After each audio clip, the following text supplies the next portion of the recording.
first I wanted to talk with you a little bit about what a ball is and how it comes up.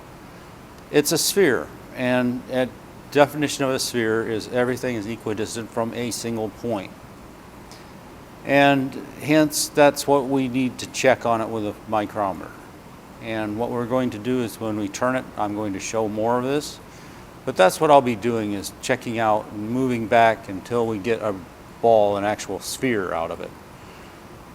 Now, this issue doesn't have to be perfect in this case. Maybe 10-15 thousandths would be okay. If it's kind of a little off, it's not going to matter. It doesn't matter a whole heck of a lot because it's a clamping fixture and it's going to be clamped heavily with some springs. And number two, it's just not that important. So if I say thousandths, it's perfect. If I come within 10, it's okay. If I come within 15, it's still marginally okay. So number one, that's my goal. Number two, that's where we're headed. Number three, it's in the mill right now and we just need to check up on it, and I just wanted to touch base with you on that. So we'll just continue on. Bye. As we indicate in this flat on a ball, one thing that we do want to do is double check that we're just darn near perfect on it, or someplace reasonably there.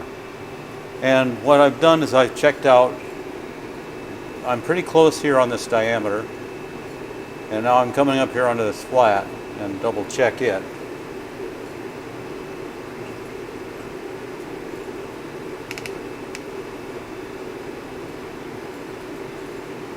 And it's pretty close. It's within a half a thousandths here.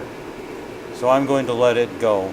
And that's number one on the list, is to be sure that this piece here is flat, is parallel to the base, and that I'm golden to cut into this diameter here. And it's only a ½ inch deep, so I'm not too terribly concerned with it.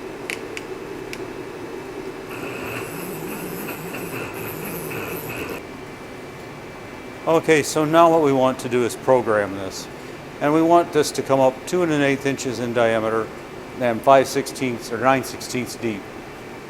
So the first thing I want to do is program it, a conversational or dictational file, an old one, number 7.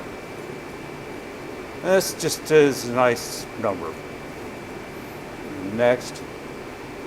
And that's the speed I run this 3/8 inch mill that I'm going to use here at. And we just did a polygon on the outside.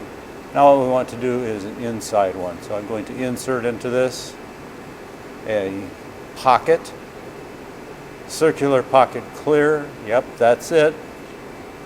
About 10 inches a minute down. Clearance point, 0.1. Do I want to ramp or do I want to plunge? I want to plunge. The final depth is going to be minus 0.5625 or 9/16. First depth is going to be 0.05.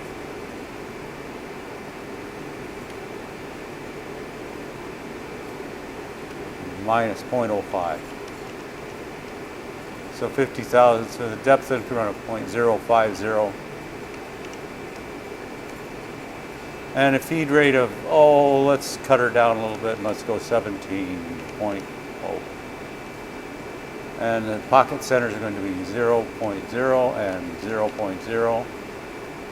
And the pocket radius is 2 1/8, so half of that is 1 1/16 inch, so 1.0625.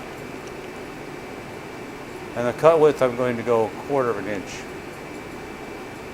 And finish stock. Now this is somewhat of an issue here because I don't really know how much to leave, and so I'm going to leave 0.005. And the cut direction is going to be climbing and compensation will be on. So I'm going to go ahead and store this and verify this program. Now what it should do is it should cut this, and it should also have a hex from last time in it.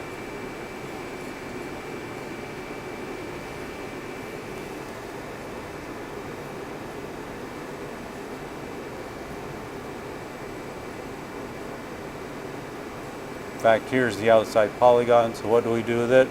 Well, what we can do is we can just delete it. And there it is, and it's all just now. I'm going to go in here with a pocket, 9/16 deep, 1 1/16 on the radius, so 2 1/8 diameter, yada yada yada. And I don't know whether to leave 10 or 15 or what to leave in here for stock, but I'm not going to leave much. So 5 thousandths ought to be perfect. So let's just verify it again.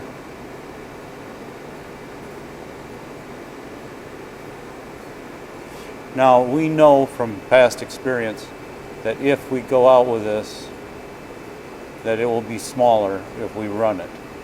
So if we verify this off the main menu, it's just like we were running it except nothing moves. And it is smaller and it is going around just like it was, and we'll dry run it. And there it is. That's the program. That's all the program. So now what we want to do is mount a 3/8 end mill into the machine. Okay, we've checked everything. It's good and tight in the vise. It's down in. We're only going 50 thousandths to a cut. So let's start.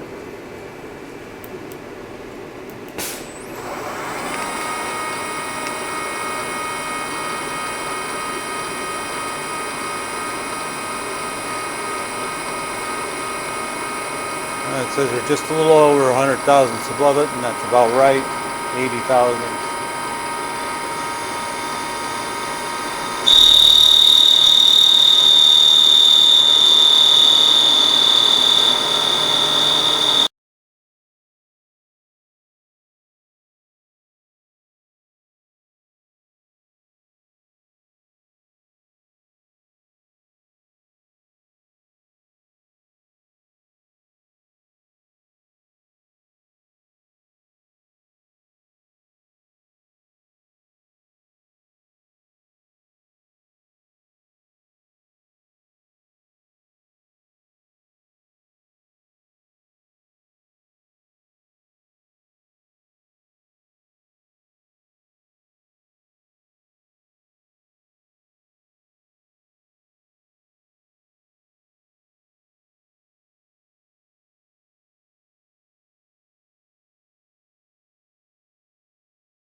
Okay, now we have a sound back, and I wanted to touch on base for this just a second and tell you why I'm taking such light cuts at 50 thousandths. Number one, I'm making exactly one of these.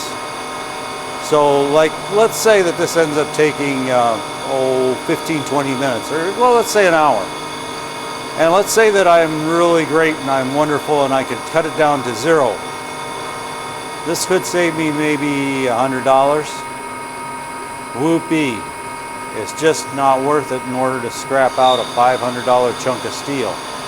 It just is not worth it to take stuff really, really fast or try to make things go really well when you're doing one. Hello, Pat again. Looks like we lost the back half of this thing. And that's just as well because as you can see, I screwed up. Now I'm going to hold on to this for a little bit because I think it'll still work. And even if it doesn't, then I'll make it over at that time. Now, the thing is that I did want to show you is one other thing is that it is just like a Bugs Bunny cartoon ball and fuse, in that you take this fixture off that I turned it on. Well, that was a bit of a miss because I didn't expect to have to put this in by hand. But as you can see, I've also got a pretty good sized groove here that occurred because my fixture slipped. Fixture being this piece here that I held it on here. And I fixed it, came back and turned it, and ended up about 5 thousandths undersized. But I think it'll be okay that way. And at least we can go along with this to try out the fixture and see what things are happening. Next, we're going to make a piece to go on here, onto this hex, which is 7/8 of an inch in across, and shouldn't really be a big deal. So thanks a lot. We'll see you next time. Bye.